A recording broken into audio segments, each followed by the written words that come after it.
Alors dans Platcom, il est possible de désactiver des bénéficiaires ou désactiver des utilisateurs. Il est également possible de les archiver. Alors pourquoi faisons-nous cela? Parce qu'à un moment donné, les bénéficiaires s'en vont ou les utilisateurs s'en vont. Et donc pour fluidifier vos listes de destinataires et vos listes de bénéficiaires, on archive pour éviter qu'ils n'apparaissent à l'écran et qu'on se retrouve avec un long fil de bénéficiaires. Alors pour archiver des bénéficiaires, je vais simplement aller cliquer dans mes bénéficiaires, je les vois apparaître ici et je peux décider par exemple que, je vais prendre celui-ci, NP, et là, ce bénéficiaire-ci, je vais décider de le désactiver. Et donc, je clique sur désactiver, on me demande une confirmation, je clique sur oui, et le logiciel m'indique que la modification a bien été faite. Je retourne dans ma liste et je vais voir que NP est bien repris, comme inactif.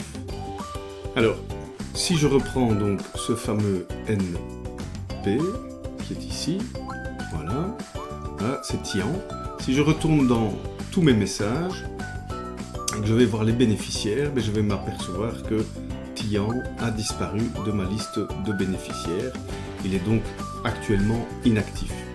Pour réactiver un bénéficiaire, il suffit de retourner dans ma liste de bénéficiaires, je retourne sur NP, je clique sur réactiver et automatiquement il va réapparaître dans ma liste de bénéficiaires quand je reprends l'ensemble de mes messages. Voilà, bénéficiaire, Tian est à nouveau présent dans ma liste de bénéficiaires. Donc vos bénéficiaires sont actifs ou inactifs, apparaissent ou n'apparaissent pas dans les bénéficiaires ici à l'écran. Pour les destinataires, c'est un tout petit peu différent. Je vais aller dans le groupe démo, voilà ici, groupe démo, et je vais reprendre l'ensemble de mes utilisateurs. Et j'ai par exemple ce premier utilisateur, je vais décider de le désactiver. Donc, si je clique ici sur l'utilisateur, je peux décider de le désactiver.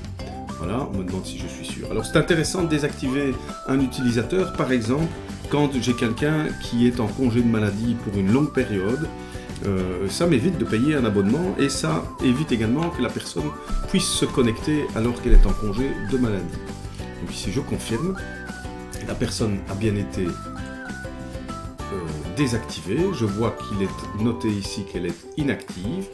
Alors je n'ai pas de raison particulière de garder dans ma liste les utilisateurs, les destinataires inactifs, et donc je peux décider d'archiver les inactifs.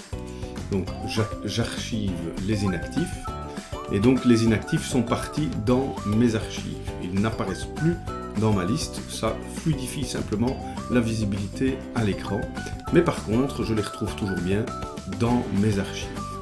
Et il est également possible de les rendre à nouveau actifs.